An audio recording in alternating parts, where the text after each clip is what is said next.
श्रीमद् भागवत कथा भाग 83।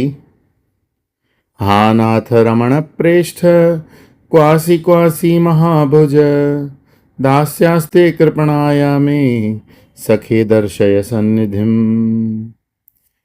द्वितीय स्कंध 9वां अध्याय। ब्रह्मा जी को चतुश्लोकी भागवत का उपदेश। महाराज परीक्षित द्वारा तत्व संबंधी जिज्ञासा प्रकट करने पर सुखदेव जी अत्यंत प्रसन्न हुए और तत्व का उपदेश करना आरंभ किया। उन्होंने कहा, हे राजन, जैसे स्वप्न देखने वाले व्यक्ति का स्वप्न की वस्तुओं के साथ कोई संबंध नहीं होता, उसी प्रकार आत्मा का भी जगत के दृश्यों पदार्थों के साथ कोई संबंध नहीं होता।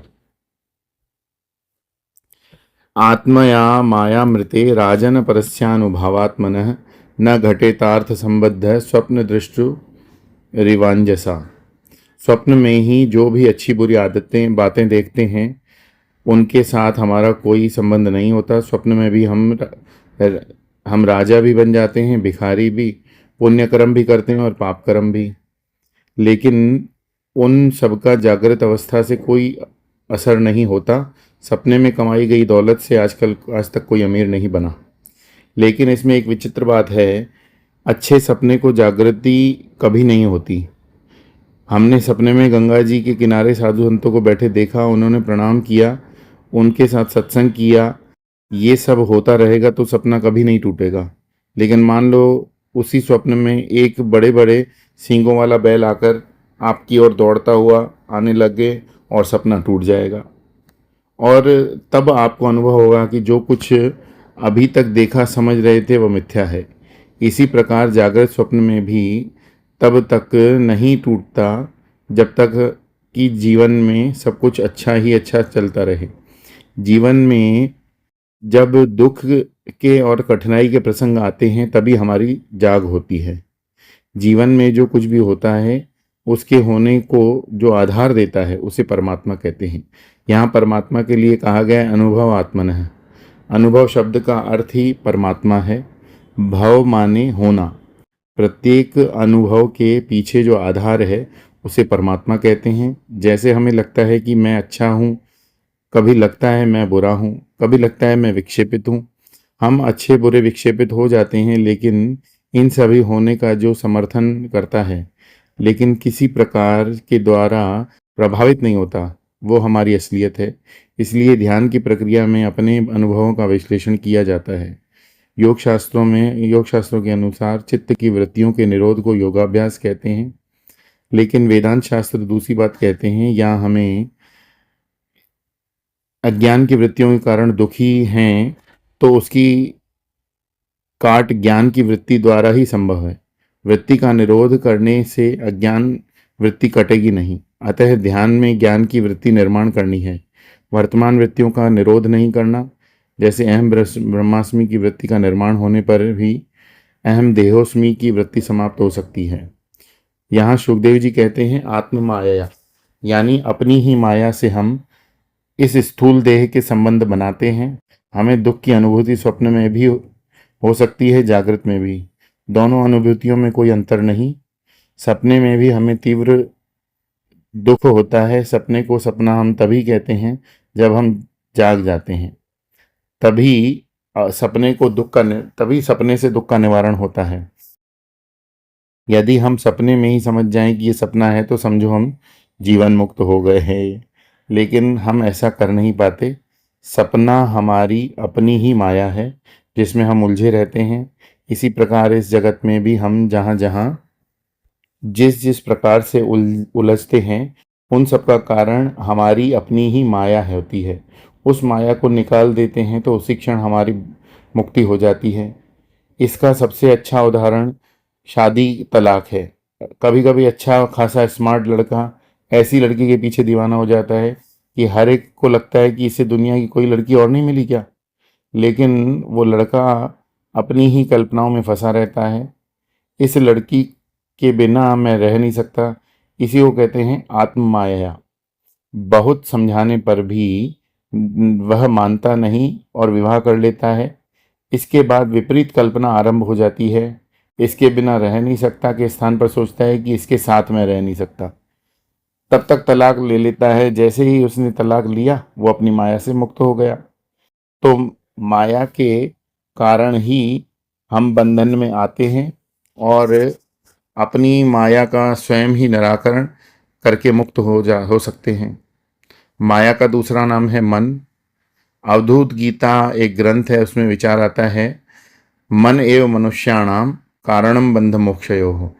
मन बंधन का भी कारण है और मन ही मोक्ष का भी कारण बन सकता है।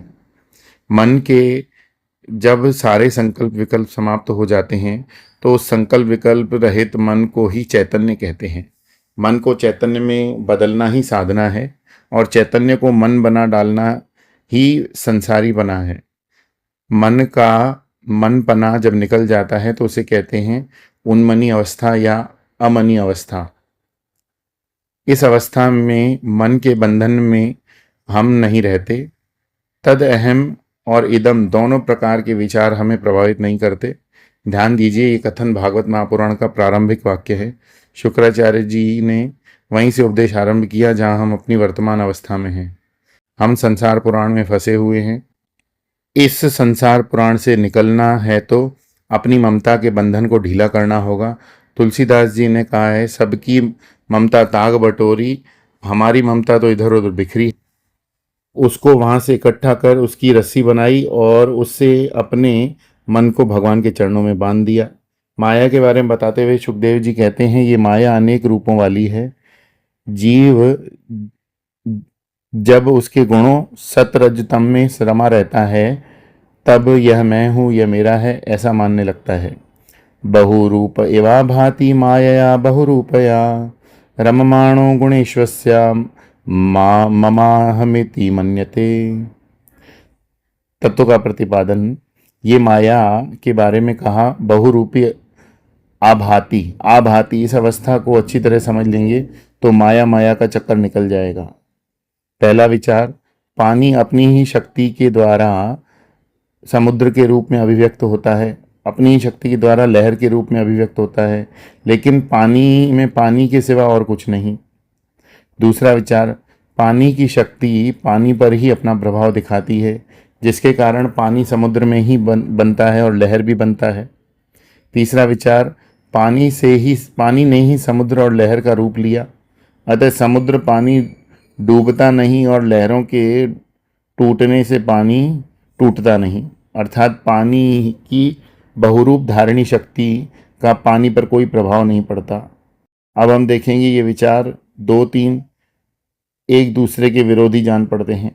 एक कहता है कि पानी की शक्ति पानी पर ही प्रभाव डालती है, दूसरा कहता है पानी पर उसका प्रभाव नहीं पड़ता, लेकिन है तो दोनों बातें सच। इसलिए सूक्ष्मता से इस बात को समझना। यही बात भगवद गीता के 9वें अध्याय में भगवान कहते हैं, मया तदमिदं सर्वं जगद्व्यक्तमूर्तिना मत्स्थानि सर्वभूतानि न चाहं तेषु स्थितः न च मत्स्थानि भूतानि पश्य मे योगमैश्वरम् भूतभृन्न च भूतस्थो ममात्मा भूत भावनः। अर्थात मैं अभिव्यक्त मूर्ति हूँ, सभी आकारों को मैं ही आकार देता हूँ। ये सारा जगत मुझसे ही व्याप्त है, इसलिए सभी के सभी मुझ में हैं और मैं उनमें हूँ। लेकिन असल बात बताऊं, वे मुझ में हो न मैं उनमें हूँ। अब हम पानी के विचार के साथ भगवान के विचार की तुलना करें तो समझ में आएगा कि ऐसी बात केवल पानी ही कह सकता है कि सभी समुद्र और लहरें मुझ में हैं। क्योंकि मैं सब में व्याप्त हूँ तो मुझ में और मैं उनमें हूँ, लेकिन असल बात यह है कि मैं उनमें नहीं हूँ, क्योंकि समुद्र में डूबता नहीं, मैं लहरों से टूटने में टूटता नहीं।